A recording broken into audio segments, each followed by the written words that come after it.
¿Qué tal, mis queridos hermanos? Como lo prometí, aquí estamos en esta primera entrega de la serie titulada El mensaje del tercer ángel, el pacto eterno.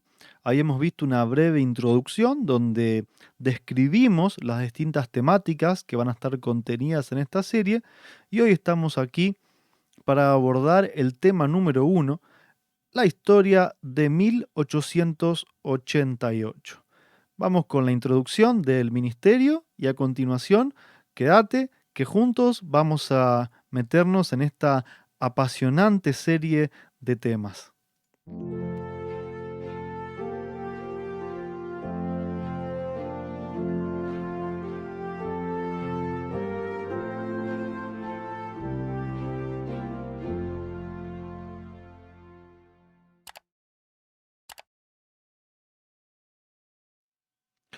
Ahora sí, estamos listos para comenzar.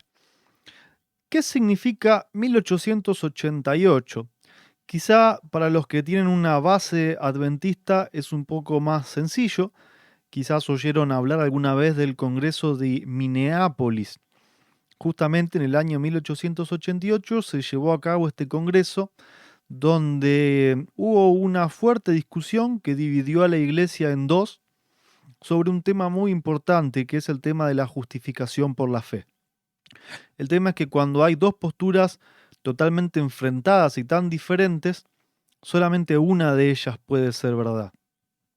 Entonces, hoy lo que vamos a hacer es ver cartas, ver algunos documentos, vamos a entrar a conocer la historia de lo que allí sucedió para después poder desarrollar el tema con la Biblia y ver dónde nosotros nos vamos a posicionar. El mensaje del tercer ángel.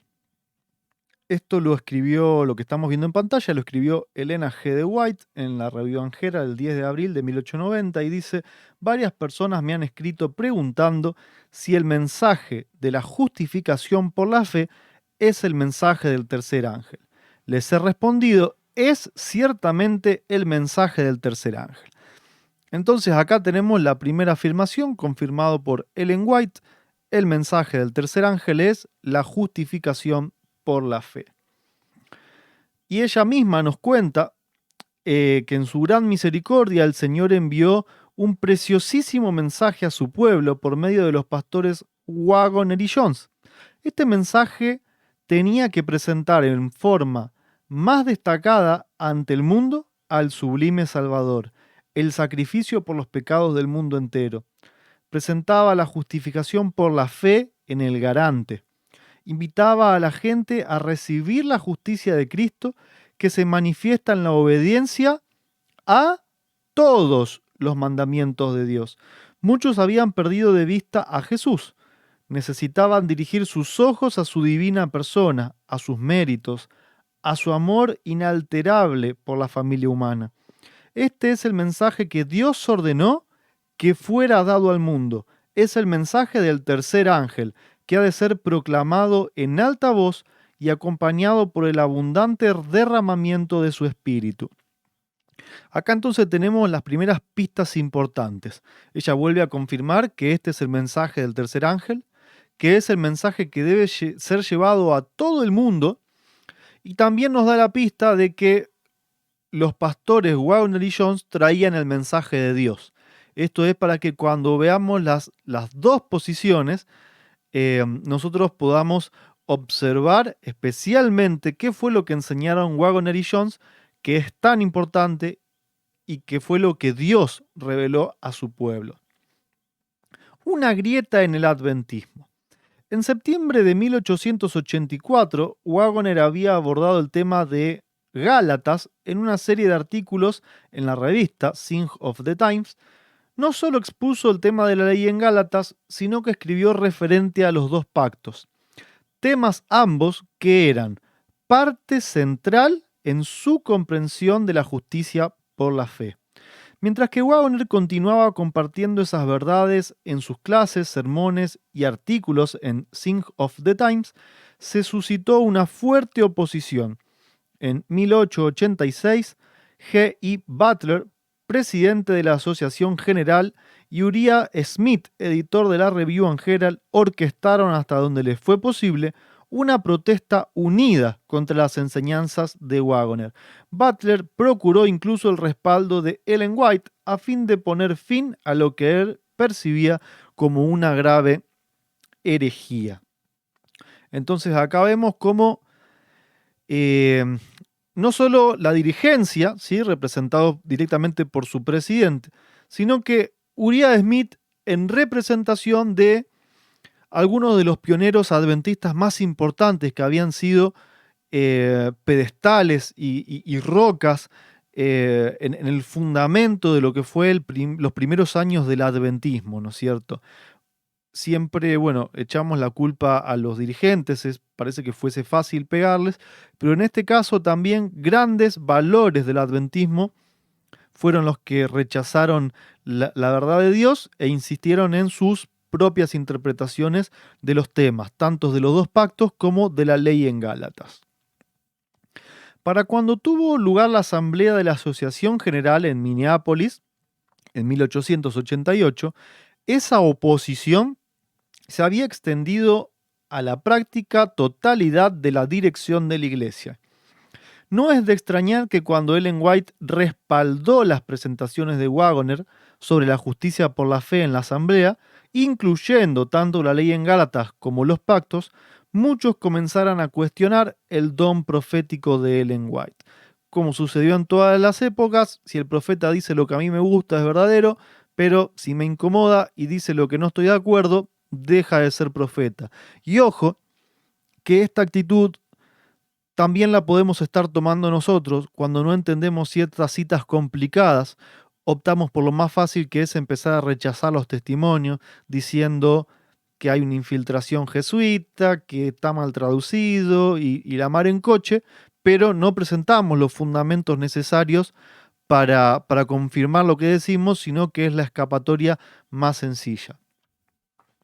En el invierno de 1889 y 1890, Waggoner comenzó a presentar el tema de los pactos. Eso suscitó una oposición de tal magnitud que fue temporalmente apartado de aquella asignación. Ellen White, que estaba presente, urgió a que se permitiera a Waggoner exponer su posición. Finalmente hubo 10 encuentros dedicados a tratar los pactos, 6 fueron asignados a Waggoner y 4 a Uriah Smith y otros que sostenían la posición opuesta. Una semana después de terminar aquellas reuniones, el cielo urgió a Ellen White no solo a tomar posición, sino a que manifestara cómo veía el cielo la posición enseñada por Waggoner. Ellen White aclaró quién tenía la verdad sobre los pactos y escribió en una carta a Uriah Smith el 8 de marzo de 1890: anteanoche se me mostró que las evidencias en relación con los pactos eran claras y convincentes.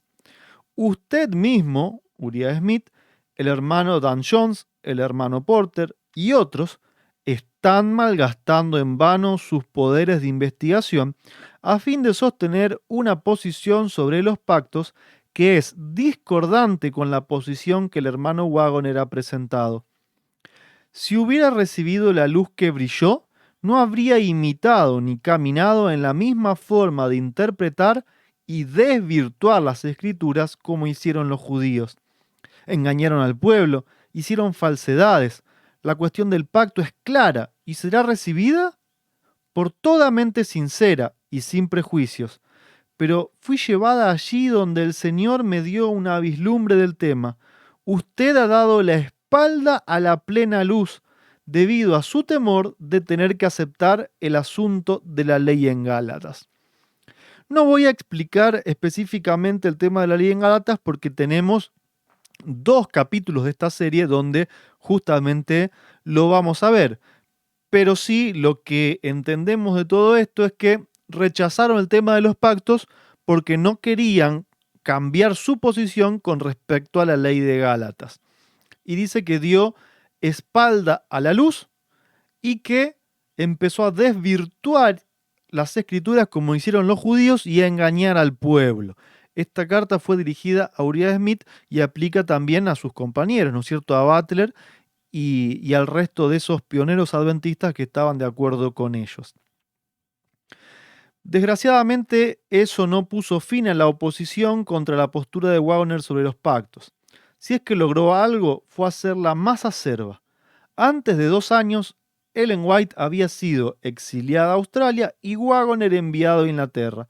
Probablemente durante el invierno de 1890, Waggoner escribió 40 páginas de lo que sería el manuscrito precursor del Pacto Eterno y lo entregó a la comisión publicadora de la Asociación General. Esa comisión se había constituido en 1887 con el propósito de velar por la calidad de la literatura adventista publicada, unificando todas las casas publicadoras en América del Norte. Lamentablemente, esa comisión no fue una bendición, sino más bien todo lo contrario. En 1895, tras haber retenido por un tiempo el manuscrito de Waggoner, uno de los miembros de la comisión publicadora, M.C. Wilcox, dio su negativa a la impresión del libro. Y Elena escribió lo siguiente que podemos leer acerca de esta comisión publicadora. Dice: no puedo confiar la luz que Dios me ha dado a la casa publicadora en Butterclick. No me atreveré a hacer así. En cuanto a su comisión publicadora bajo la actual administración, con los hombres que ahora la presiden, jamás les confiaría la publicación de un libro de la luz que Dios me ha dado, hasta que esa casa publicadora tenga hombres de habilidad y sabiduría consagradas.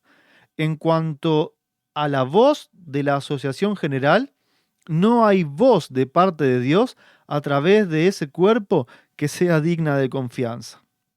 Tremendo lo que ella está diciendo, ¿no?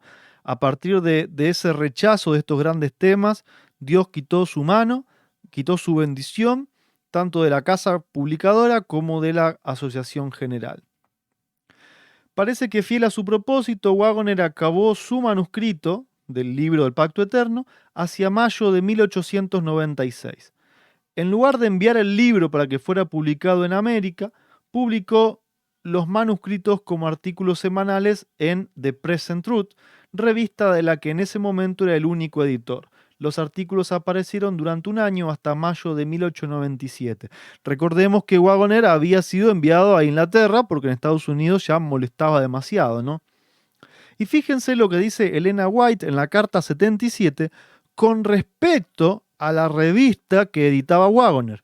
Dice: le escribo ahora porque quiero, y también W.C. White piensa de igual forma. W.C. White era el hijo de Elena White, o sea, William White. Le escribo porque quiero que nos visiten Australia. Creemos que Present Truth es la mejor revista publicada por nuestro pueblo. Estaría tan complacida si pudiese venir a Australia.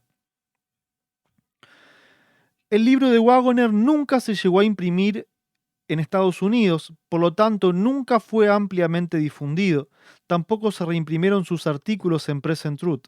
Por el contrario, en 1907, la Iglesia imprimió las lecciones de escuela sabática, presentando en ellas la posición que habían sostenido Smith y Butler sobre los pactos.